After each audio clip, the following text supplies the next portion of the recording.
First two games of the SEC baseball tournament in Hoover are officially in the books, and we've got a pair of teams advancing after Alabama got things going this morning, winning by a final score of 4-1, and then Oklahoma following that up with a 5-1 victory over Kentucky. We are here reacting to all of the action that took place and breaking down everything and what it means for each individual team moving forward.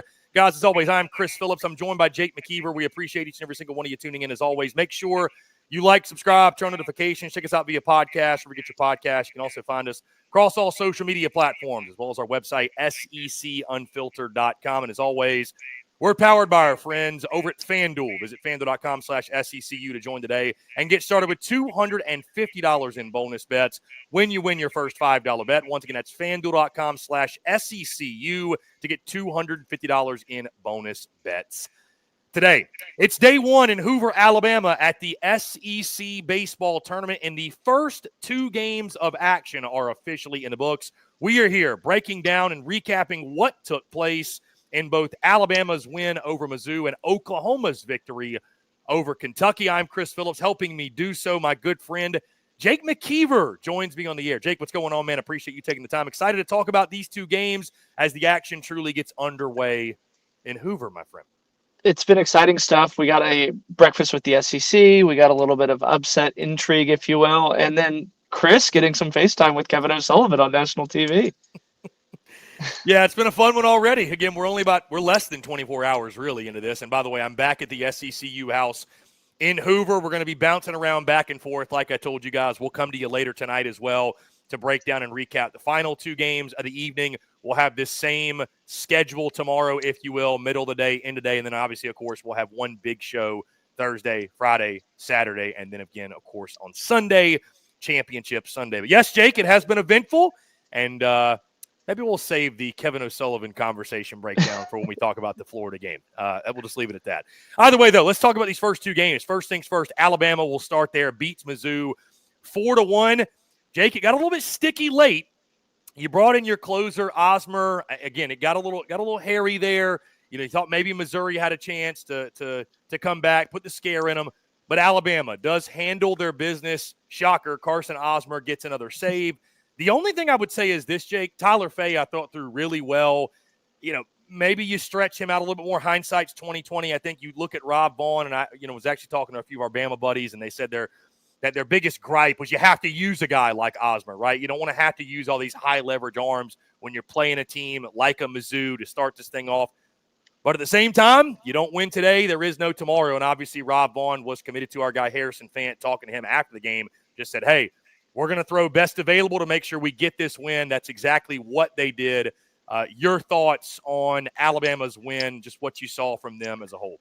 I mean, it's really challenging to speed your body up and get up for a 9:30 a.m. game. I mean, we saw, Miami come out completely flat in that game. And for a while, that was what was kind of going on with Bama. Justin LeBron obviously had that 2-out hit with 2 strikes that really kind of broke it open. And then from there, Missouri kind of hung around. It reminded me a little bit of that A&M game on Friday night where, they load the bases up. It gets a little bit dicey there. And then you bring in Osmer to slam the door. Tyler Fay, you feel pretty good about him going forward. I think that he could pitch a game 3 if you get into a tournament. But, I mean, if you have a chance to win a game with Osmer, you continue to get it with there. For Missouri, congratulations to them on making it to Hoover. That's not always been tangible for them as a team. Luckily, them moving to 16 teams guaranteed it. This is just a team, I think, that has some pieces there that can produce, but the depth isn't there. And all of that ties back to the resources available to Carrick Jackson. And that's really the story here. And another note on Alabama, they're not throwing the guy that had Tommy John and speeding him up on back-to-back short weekends and Riley Quick. They've announced it's not going to be him, as they'll probably save him for a tournament. For Bama, you get that one more win that really solidifies you as a lock for the tournament. Missouri's obviously on the bubble. I don't think win over Tennessee. Missouri's on the bubble, Jake? Sorry, not on the bubble. Okay. Missouri was never on the bubble. I was like, are they really on the bubble? No, they were in, baby. Like, we're good. We're good. They were completely off the bubble in every sense. They were Summer just ball is starting early for those boys. Yep. go get it up there in the Northwoods League, get a little bit better. And then for Bama, just avoiding disaster. This one felt like a little bit of a midweek action. The next one will be really interesting to see kind of how they go with it. But I think my favorite thing is anytime somebody good plays Missouri is people are always blown away by like the arms that people roll out. Like Sam Horn in that first one was pumping 97, I think, is a big 6'5" guy. Dude, Rob Vaughn talked about this with Harrison because, again, Harrison and I discussed this after the game. Rob Vaughn literally said people don't realize like they have arms. Mizzou's got some quality arms. You know, I mean, they do. They don't have as many as other people, but they've got some. And their biggest issue is, I think, strikes. They have a lot of guys that have SEC stuff. They just don't pound the zone at an SEC rate. Mm-hmm. So if you get them on a good day, like we saw with Horn in that first inning, 3 innings, 2 hits, 57 pitches, even Libert to some extent, they really can kind of sneak up on you from a pitching staff standpoint. Obviously, eventually, if you keep pressing the bullpen, they're going to bring in that guy who walks 5 of 6 batters. But, you know, it was impressive for Cade Snell to kind of see him get back into the rotation after a little bit of a disappointing weekend. LeBron's back on people's radars. Mm-hmm. This was overall, I think, a high-quality win for a Bama team that really just needed to not lose, which is usually easier said than done. Yeah, we all know what Alabama, they're one of the 3 or 4, I would say, in this tournament that are playing for trying to get on that hosting line. They need some other things, obviously, to happen across the country, but you can't make it happen if you don't win the first game. So kudos to Alabama for getting it done. I do agree with you. Watching Justin LeBron in person, I thought he had some good at-bats, had 3 walks on the day, went 1 for 1 with the 1 RBI, but had 3 walks. Thought he was really disciplined at the plate. Talking to some Bama folks out there, obviously said he struggled here of late over the last few weeks.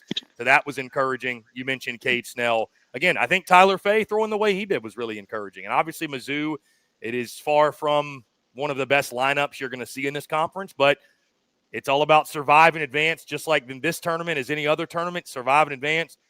And, Jake, now you get the Tennessee Volunteers, and I think that is going to be a fascinating matchup. I don't know that we know who Tennessee is going to throw yet. If you do, I don't know. It's not going to be Doyle or Phillips. It's not going to be Doyle, I know that. So I wonder, Jake, if maybe Bama already having gone through this 9:30 start time would help them a little bit.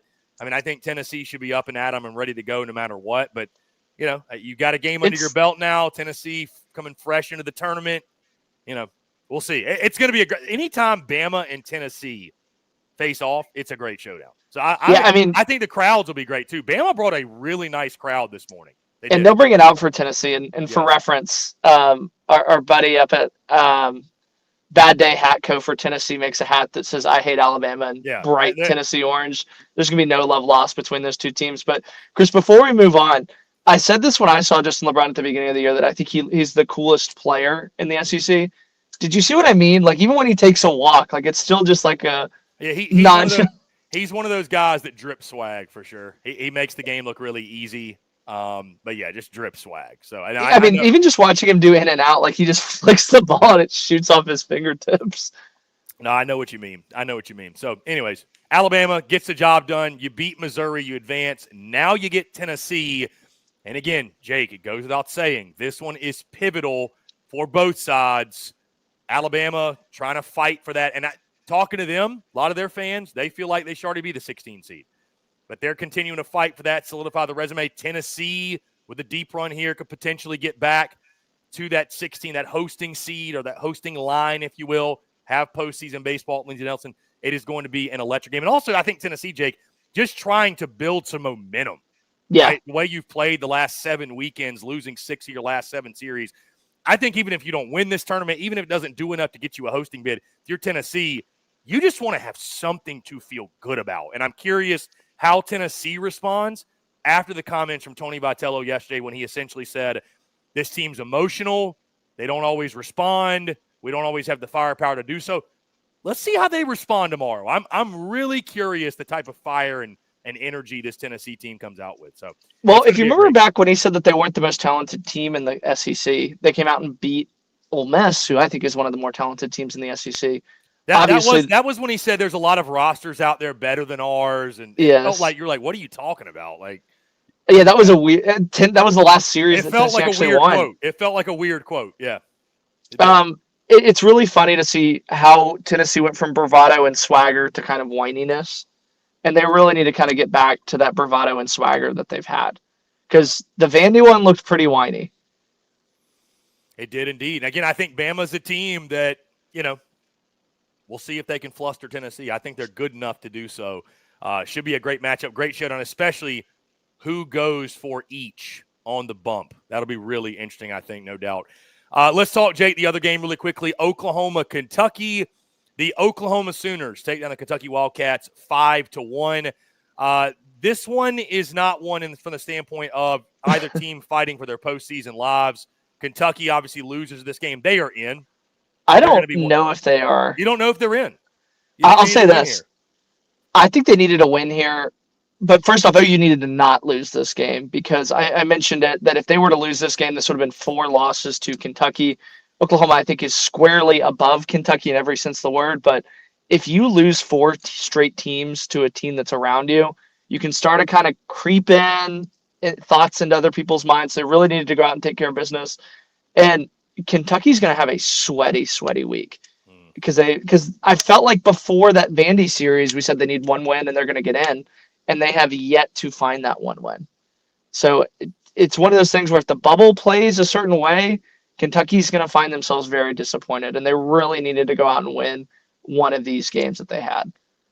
Well, I think you got to start in this game, Jake, with the guy that you actually highlighted before the game got going, the Barfield kid that started for Oklahoma. I think you had mentioned his longest outing was 30 pitches against Oklahoma State. Guy had only thrown, 14 innings, I think it was, you said? All season? Yes, the 14 innings all season. Only had thrown 2 innings total. He had done a lot of change, a lot of mop-up duty. Skip Johnson had talked about stretching him out, and I think he's somebody that could pitch as a Game 3 starter if that they can kind of get that out there, or even as, the what-if game kind of thing. And this was just a marvelous start. He threw 65 pitches, really kind of started to tire towards the end, so you feel like that's where his max is going to be. But he did give up that 1 run where he blocked him to third base, and then Kentucky with 2 outs drove him in. But other than that, he did a fantastic job slamming that door. And then Dylan Crooks at the back end of that rotation, only throwing 18 pitches. I think that this game felt perfect if you're Skip Johnson from the way you wanted to pitch this game. It felt perfect. Yeah, you stay hungry and complacent. You stay hungry and avoid complacency in a 5-1 victory where you don't fall asleep. I'm gonna be honest.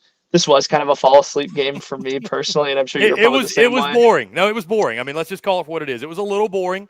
And I respect the styles that these two teams play, but I'll say this too. I don't even think it's the team's fault, Jake. The ballpark was dead. Call it for what it is. It was. There was a good crowd in the morning game because Bama's so close. But I think this is a game we talked about going in the tournament. One of the storylines, whether you like it or not, was single elimination. How's it going to affect attendance? And when you think about how far Lexington, Kentucky is and Norman, Oklahoma, I don't blame those fan bases. And let's just call it for what it is too, Jake. It's not the 2 most invested fan bases when it comes to baseball. Let's just call it for what it is, right? So, and when you think about Norman's 10 hours from here, so you're not going to come down for potentially only 1 game, maybe 2 max, or however many it is, but you're probably not going to take that risk. I mean, there couldn't have been more than 300 people in the ballpark. I mean, and they're down seasons too for both teams. Like Kentucky went to Omaha last year and graduated the most. They had the most guys drafted of any team in the SEC last year. Oklahoma won the Big 12 last year. So this really didn't surprise me. And the other thing, too, is if you're this kind of weird, wait for the other team to screw up and we pounce, if you're playing another one of those style teams, it really does kind of get boring because, they really don't make a ton of mistakes. And I'll say this. The one for me that really kind of jumped out was Dayton Taki moving into the DH role for Oklahoma. He's missed the last few games. He's been a pivotal part of this lineup. I mean, his last game before he got injured, he had 5 RBIs and was really the reason that they beat that Georgia team. Easton Carmichael behind the plate was kind of good to see too, as he had an absolute cannon of a throw where, if Kyle Branch picks it a little bit better, he nabs a guy trying to steal second. But I think that was the most encouraging thing is Dayton Taki coming back into the lineup. I know that he didn't get a hit, but still taking at bats. And then Easton Carmichael behind the plate looking fantastic. Jake, Oklahoma now advances. They will take on tomorrow the Georgia Bulldogs in what I believe will be the 1 o'clock, right around 1 o'clock Central game. Your early thoughts, early vibe on Oklahoma, Georgia. We know what Georgia likes to do, the way they like to swing it. We'll see, obviously, who Oklahoma is going with, toe in the rubber. I don't think it'll be Kyson Witherspoon, right? I don't think they'll No, I think move it'll him be up Cade today. Crossland. So I Okay. believe it is a branch bowl, though, as It is a Kyle and branch Colby bowl, Branch. yes. Yeah, It is. so Yes. It'll be I'm sure. that's a game that's almost kind of hard to get a read on, to be honest with you. I could really truly see that game going either way. And I know that's not earth-shattering analysis there, but I think for Georgia, their struggles on the road, this is a big ballpark. I'm curious how they're going to swing it. And I say it's a big ballpark. It is a big ballpark, but even the one that the Walk kid got for Oklahoma, I didn't think he got all that. And I felt like the wind just kind of carried that thing out. So who knows? He was moving too. He was already at second base. If I you know. noticed when he threw up his "I love yous." I know and it's warm out here. You get the wind blowing out a little bit. Maybe for a Georgia, they look like they're swinging it at Foley. On the flip side, I mean, if the bats go cold, I think obviously Oklahoma's got the arms to shut them down, and very well could pull the upset. So I mean, it was an exciting series when they played 2 of 3 up at Foley. Yeah. I do have Georgia actually winning the SEC tournament, so I think that they pulled this one out. But I was reminded by a lot of Georgia fans that they've never won an SEC tournament, period. In all of their years of being in the SEC tournament, it is ultimately cursed. So I You're think calling for the first. I did the Michael Scott curse lifted, if you will. So I that's what I'm really looking forward to, is the curse being lifted. Yeah, it's going to be a fun game. Again, once we get once we know who's taking the rubber, we'll update you guys, and obviously that's when we're all excited to watch. And of course, we've got more action upcoming here shortly.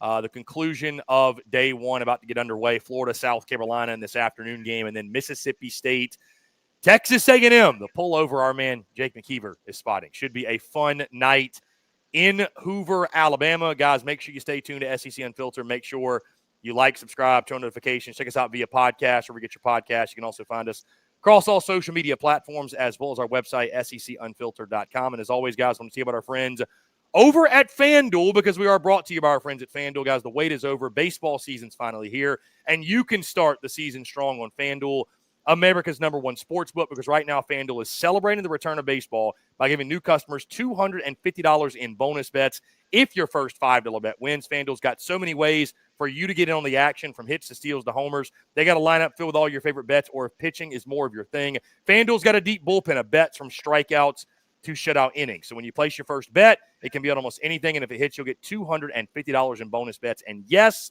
they've got all your lines, your spreads, your totals, everything for the SEC tournament and every other college baseball tournament. So make sure you visit FanDuel.com/SECU to join today.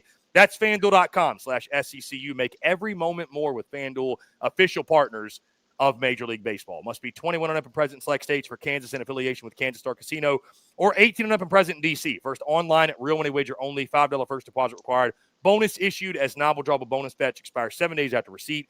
Restrictions apply. Terms at sportsbook.fanduel.com. Gambling problem, call 1-800-GAMBLER, or visit fanduel.com/RG. Call 1-888-789-7777, or visit ccpg.org/chat in Connecticut, or visit mdgamblinghelp.org in Maryland. Hope is here. Visit gamblinghelplinema.org, or call 800-327-5050 for 24/7 support in Massachusetts, or call 1-8778-HOPE-NY, or text HOPE-NY in New York. Once again, guys, appreciate each and every single one of you tuning in.